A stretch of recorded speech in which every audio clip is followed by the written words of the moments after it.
Gear Tasting Radio is brought to you by Imminent Threat Solutions. ITS provides knowledge that empowers individuals with indispensable skill sets to explore the world and prevail against all threats. Right now, as a special thank you for all podcast listeners, we're offering 10% off in the ITS store. Simply use the code GTR to save 10% at store.itstactical.com.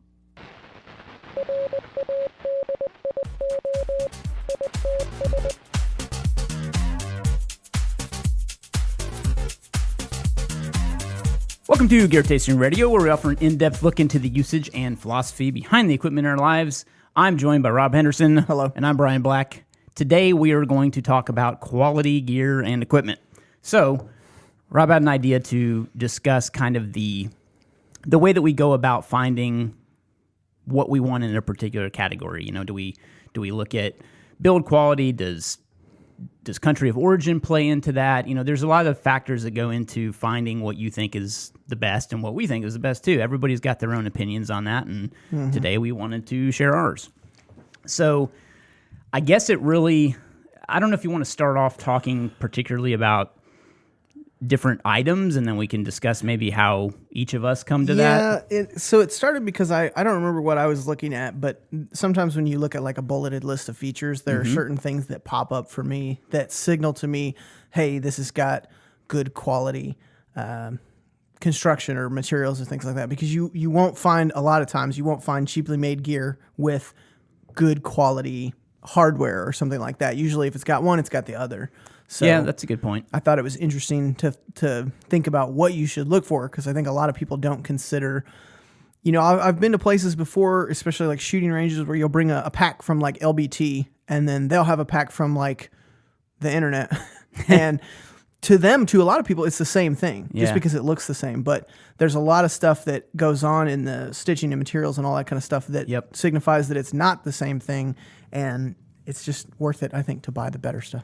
Well, I think I'm also at a certain point in my life where I don't ever want to buy anything twice. Right. I'm looking at things a little differently now than I even was 10 years ago. Yeah. And thinking, you know, I would rather save or get something that might be a little more money, and it might not. I'm not saying the most expensive thing is always the best either. Yeah. I think there's a balance of quality and price that goes into play and anytime anyone makes a decision. However, I tend to lean more towards the quality nature, and I don't necessarily mind paying for it, I guess, if that's a way to describe it.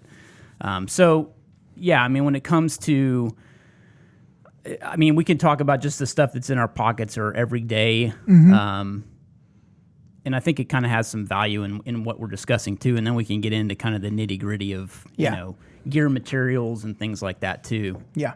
So you mentioned like a pen, right? So we got those Fellow pens like a long time ago, the TI bolt, and it's made of titanium. Did you find out that's the way to pronounce his name?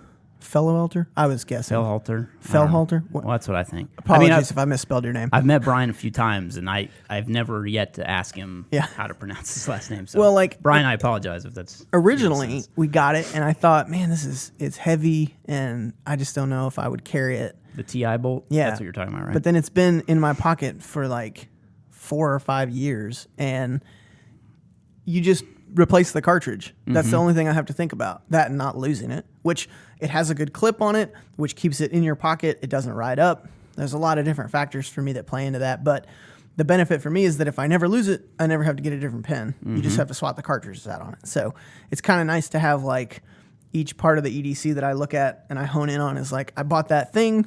Now I don't have to buy that thing again. So I bought the last pen. Yeah, I look at it that way too. I'm still, I guess on the pen front, I'm still kind of hunting, and there's some things that, there are obviously characteristics of that TI bolt that I love, and I own 2 of them actually, and I keep one at home and I keep one at work, and that's actually my daily writing pen when I'm not taking notes, I guess if you could say, because I really like the Schmidt cartridge that's in there. It's like I use the Schmidt Fine cartridge, and it writes really well. It's just a little bit too bold for me when I'm taking notes, because I have a little small notebook that's in my pocket. Right, so tiny. And it's I like so to, impressive. Well, I like to keep things, I like to keep small. But with the notebook in my pants. Anyway, so the pen that I choose to carry on a daily basis is one that does write really small. It's It's a Mont Blanc M pen, I think is what they call it. But I chose that not because it's some fancy brand and pay a lot of money for it. It's because of the ink cartridge. And I've always liked the way Mont Blanc pens look, but I just could never justify buying one because anytime I'd go into a store or something and write with it, they're supposed to be so great for writing. And I'm like, this doesn't compete with a Schmidt cartridge. Yeah. Like, what? I mean, what's the deal? It's not the same. Yeah, exactly. And they tout their Mont Blanc cartridges and everything else, but I think the Schmidt is better in my opinion of those cartridges until they came out with a thing called the Art Fineliner. So Mark Newsom, if I remember correctly, is the designer of the M Pen, which I really like the design overall. It looks far better to me than anything else I've seen from Mont Blanc. If you clip it on your pocket, it sits far down in your pocket. It doesn't weigh a whole lot, but the cartridge that's in it writes really, really fine, and I like that a lot with it. So it's more a writing style that I chose, and they're not cheap cartridges, and I'm really kind of irritated. I'm irritated. Irritated by them as well, because what happens is that little Art Fineliner tip, as you write with it, it actually depresses and goes back into the cartridge. So I'm really kind of at odds with my decision right now. Like, I really like the way it writes. However, I don't like how many cartridges I go through, because I don't go through a cartridge because it runs out of ink. I go through one because it pushes so far back there that I can't write with it. So it's a problem. Well, and it took a hit the other day. That's right. I threw it across the room. I didn't think it was going to be that durable, but it took a hit on a door frame or something, and it was impressive. Well, I was holding it by the cap, and it's a magnetic closure, so the cap magnetically closes on the pen. And I was talking to Rob, and I did a hand motion because I like to talk with my hands, and I was holding it by the cap, and it flew out of the cap, hit a door frame, and didn't break. I'm like, oh no, pen down. Yeah, because it's made out of like a polymer material. So anyway, it's I like it a lot. Yeah. I just bought it for the cartridge, and I'm really not happy with the cartridge. But one of the reasons that I like carrying it is because I don't clip it on the side of my jeans or anything like that. I've actually learned my lesson from trying to do that with pens, because they fall out more, in my opinion, when I go to sit down. If I try to clip it on, pant pocket, I actually just keep it in my pocket. And what I was finding with that TI bolt is because of the weight of it, it would fall out more frequently than the Mont Blanc does. I'm not saying that's never fallen out of my pocket, but in terms of more often, the frequency of that, and I typically am always patting my pockets to make sure I've got all my shit if I'm ever sitting down somewhere, because I have lost a TI bolt before in a restaurant. And I told myself that's the first and last time I'm ever going to do that. So that's a good segue into the next thing I was going to talk about, which is flashlights, because I just lost a flashlight doing the same thing. We were at the movies, and they have those recliners, and I'm pretty sure it just rode up out of my pocket, and I didn't do a check leaving, and I was devastated because that's my favorite flashlight. And I remember when I bought them, I bought one, it was like $40 or $50, so I was pretty bummed. And I went to replace it because I told myself, this time you're going to buy multiples, because I can't stand to be without it. Well, it's inexpensive, so you can do that. And that's kind of what we're talking about. Yeah, they've gone down to like $25, so I bought 4 of them, and now I have them everywhere, and it's great. So if you find something you like, you may want to consider buying multiples, even if it is kind of a little bit more of an expensive item, because when you find that one thing, I think a lot of people also will make changes in the future that you may not like. And you're like, no, this is perfect. There's something to be said, too, about the whole... Let me think how I want to approach this, because I see it more with sunglasses. I buy more expensive sunglasses because I'm less likely to go, no big deal. So there's kind of a balance that I try to play with that, too, because while price doesn't necessarily dictate quality, sometimes it dictates to me how much value I place on an item sometimes. And I'm not saying not everything is important, because I have lost so many things in my life that I am in such a habit, no matter where I'm going, that I'm always checking my pockets. So, I'm religious about it. I check it when I'm in and out of the car. I check it when I get up out of a restaurant. I check it when I get up out of a movie theater seat. It's so ingrained now. Self-patting down. Yeah, no, it's weird. I've just lost things. Like, I lost a pair of sunglasses at the movie theater, so I've started not putting them down on a table. I've started just clipping them on my shirt collar. Yep. That's. I used to put them on the back of my head, and what would happen is I would go to sit down somewhere, and I didn't think that was socially acceptable, so I'd pull them off or set them on the table, and then I wind up forgetting them. So I've just made changes to that kind of stuff so that I don't lose crap anymore. But Yep, little subtle things. yeah, but I mean that's a cost perspective too. You know, if you value things more, you're less likely to leave them places. And That's a great point. yeah. And that's, we've talked about this before with the Mont Blanc pen. That's why they don't have any of their caps. That's why they're not able to stand on the back of the pen, because if you lend your pen to someone, you keep the cap, and that way you know that someone's got your pen, and that's not going into your pocket until you get your pen back. So I just prefer to be mean and not lend my pen. Well, I try to not do that either because I don't like germs. Yeah. I'm not like Howie Mandel level or like anything. not a little hand sanitizer in your EDC. I get kind of nerved about that. And that's one of the reasons I carry my own pen is because I don't like using other people's pens. So anyway. But yeah, so I guess moving on to like, the big thing for me is nylon gear. I think that's got the most points of saying, oh, hey, here's some good quality stuff to look for. And clothing. I think clothing falls into that too. Same thing. Yeah. Because you were talking about, what's the Arc'teryx's material? That they tweed? have? Yes. Well, they use a lot of tweed. That's not their material. But oh, okay. See, I thought they made that. Okay, cool. No, Tweave is actually I don't remember the parent company that makes Tweave, but it is definitely a fabric. So it's similar to like Polar Tech and Scholler. And all, okay. Correct, yeah. Which are all great things to have.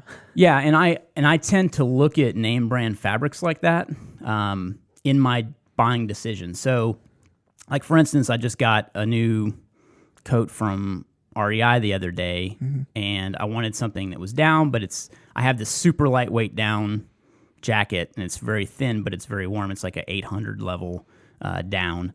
And I wanted something that wasn't necessarily that warm, but just more lightweight that I could stuff in a bag. And I wound up going with something made by Patagonia. And the other thing I guess we can talk about is the political spectrum decision of that stuff. And I don't like to get political on this show, but it does play into people's buying decisions. And I just to kind of be upfront with that, I don't necessarily buy or don't buy based on popular opinion of a company because of what they've done. Now, I have been known to not do something because of the way people act, but as a whole, I guess I don't look down on products available commercially because of company policy necessarily. Yeah. I'm not saying it's never influenced a buying decision of mine, and probably that's not the last time it ever will, but it's just not a main factor in my It isn't at the decision. forefront. Yeah, yeah. Like if it's the best piece of gear, it's the best piece of gear. Yeah, and I bought that jacket because of the name brand itself, because I trust that brand. I've had it quite a while. They have a very good customer service program. I know that if there's ever a problem with it, they will repair it. So I'm just more likely to look at a brand like that, because they had a REI one that was, and I was in REI, but they had one that was very equal in terms of price and value and everything else. But I just lean more towards that because of the customer service side of things, which also to me plays into what we're talking about as well. Because if you can't trust a company you're buying from, to repair something or make good on it if you have a problem, then that to me influences buying decisions too. Yeah. Just as much as perhaps the material does.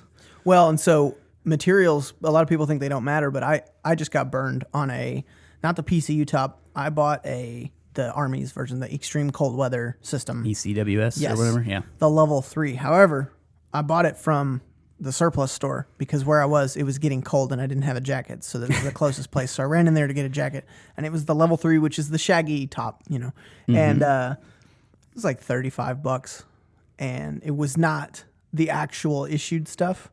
So it was from a Chinese company that was not using Polar Tech or YKK zippers, and it's horrible. I hate it. So what though is it because it was made in China and not using materials that make you not like it, or is it literally falling apart because of... So the zipper binds up about a quarter way when you're zipping it up. The Polar Tech doesn't block, or the Polar Tech-like fabric doesn't block wind. Now, Polar Tech doesn't block wind when it gets above like 15, 20 miles an hour, but even light breezes and stuff, this jacket, it's like you're not wearing anything. Well, technically, that shaggy material is made for more of a mid-layer insulation anyway, but I know what you're saying. But it's real thin. It doesn't. And so what I did is I bought an actual level 3 shaggy top off eBay, and I got them. And I think I paid like $50 for the level 3, maybe a little bit less. So not that much more.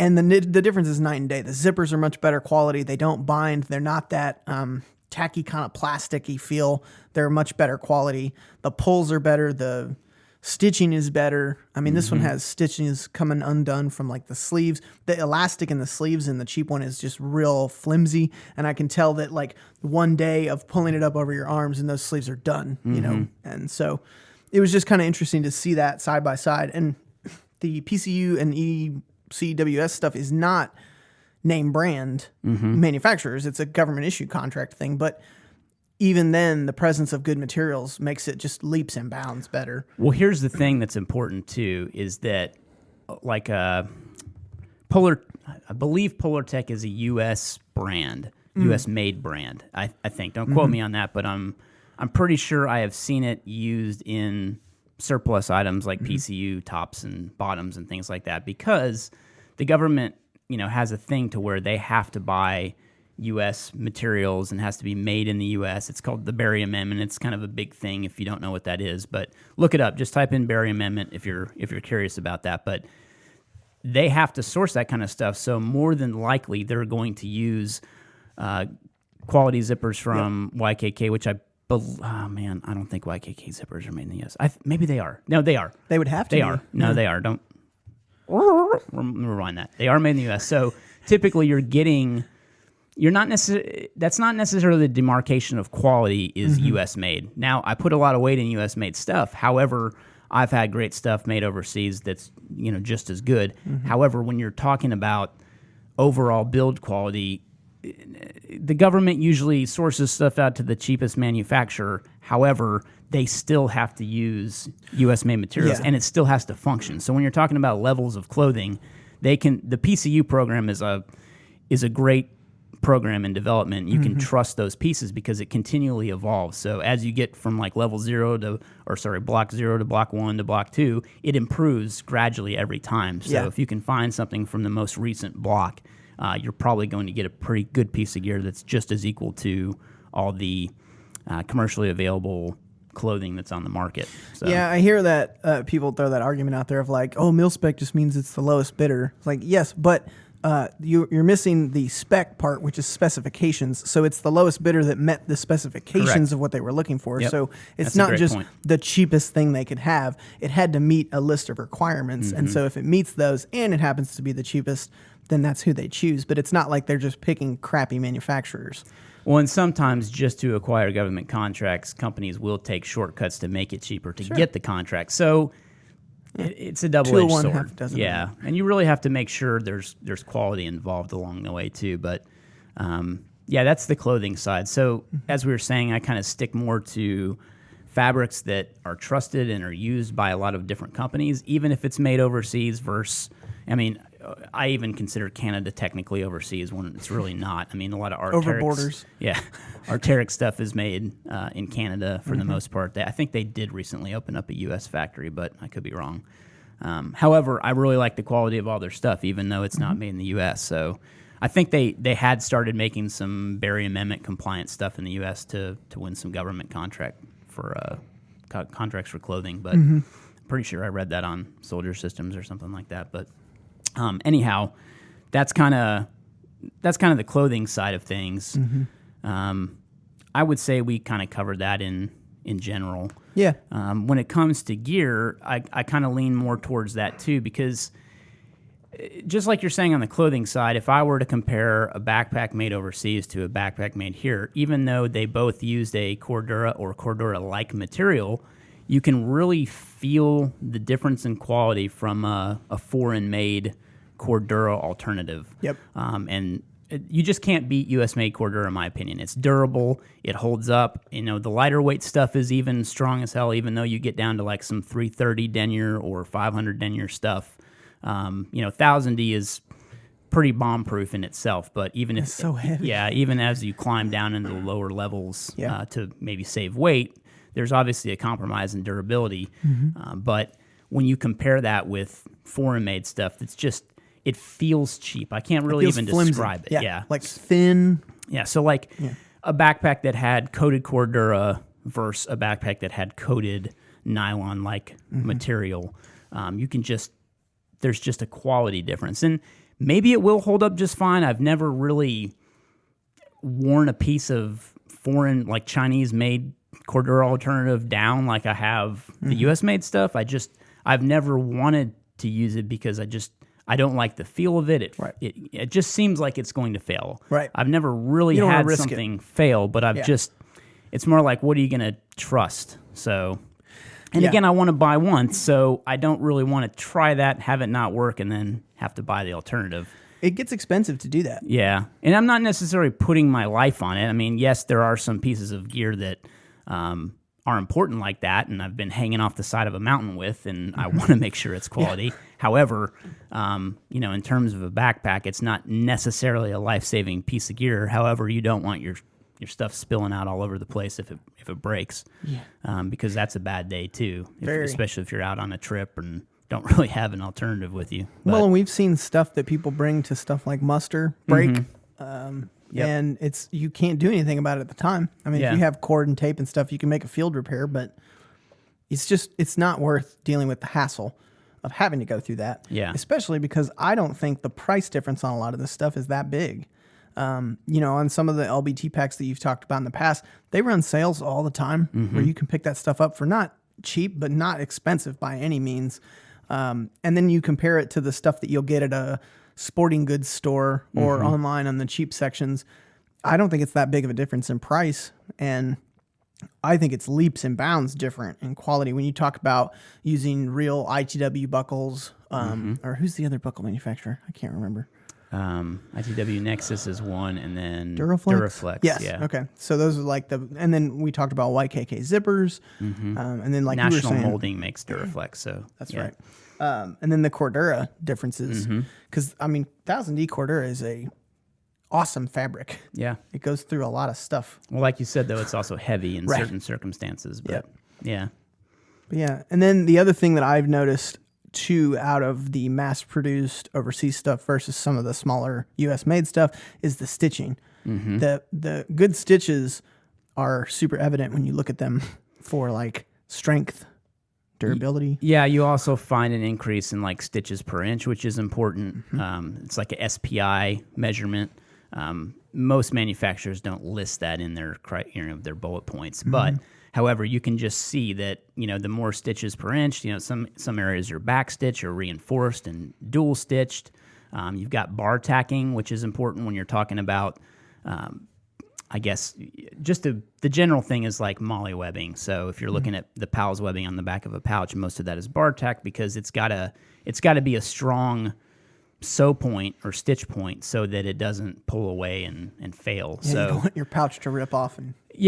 And you don't necessarily have to go around bar tacking everything. That's not always a sign of, the best quality. Sometimes just a back stitch is more than enough to secure a seam.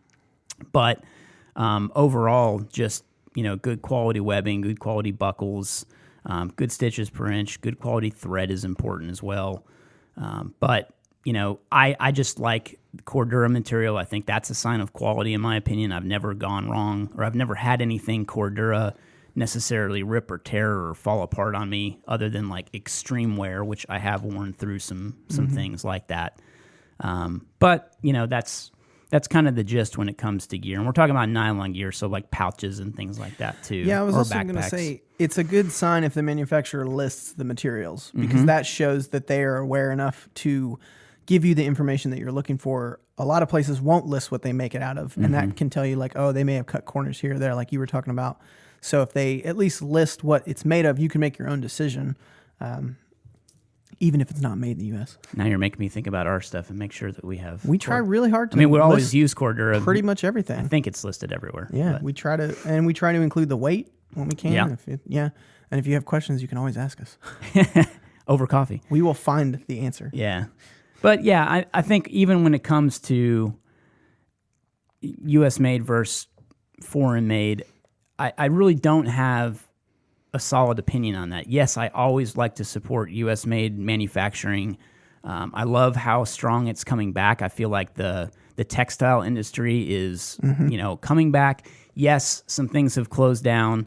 I think Levi's was the last holdout for U.S. made denim. I can't remember it, but I think that went away. I can't remember if it came back.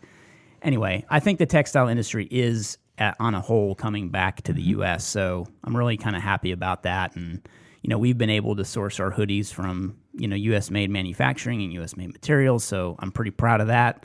It is a pride point. Yeah. I think that factors a lot of the made in the USA stuff. Like you were saying, maybe it's not necessarily the best quality or comparably, but there's a big factor of like you supported U.S. jobs and companies. Yeah, and if you can do so at a good price point, I think Right. people take notice of that too. Some people, and this isn't a knock on anybody, I'm just kind of speaking the truth. Some people like to look down upon non-U.S. manufacturing, but yet when it comes to their buying decision, it's more price-oriented than anything. And Right. if it's too expensive, they won't buy it, even though they want to push for U.S. manufacturing. They still want it cheap, and sometimes you can't have things both ways. I mean, sometimes it works out, and it is a very inexpensive product, and it's made in the U.S. However, sometimes it just doesn't fall into that spectrum. Yeah. So it is what it is. Thanks for listening to Gear Tasting Radio. Remember, if you have questions, use the # Gear Tasting on any social media network, and we'll find the questions and get them answered here on the show or via our Questions Over Coffee episodes on YouTube. As always, please check out our Crew Leader membership. We've got a lot to give you back in return for your support. And even if you can't join the Crew Leader membership, if cost is an issue to you, we would love your review and rating on iTunes if you go to the podcast section for this episode. Even if you're watching on YouTube, we would very much appreciate you heading over there and subscribing to the podcast and giving us a rating. Hopefully it's 5 stars. That's the way Apple likes to, share stuff around and make it presented to other individuals based on that rating. So the higher the rating, the better, and we very much appreciate it, as well as your feedback. We've been reading the comments on the show, so if you've got feedback, that's a great place to leave them too, and we will definitely take those into account. See you next time.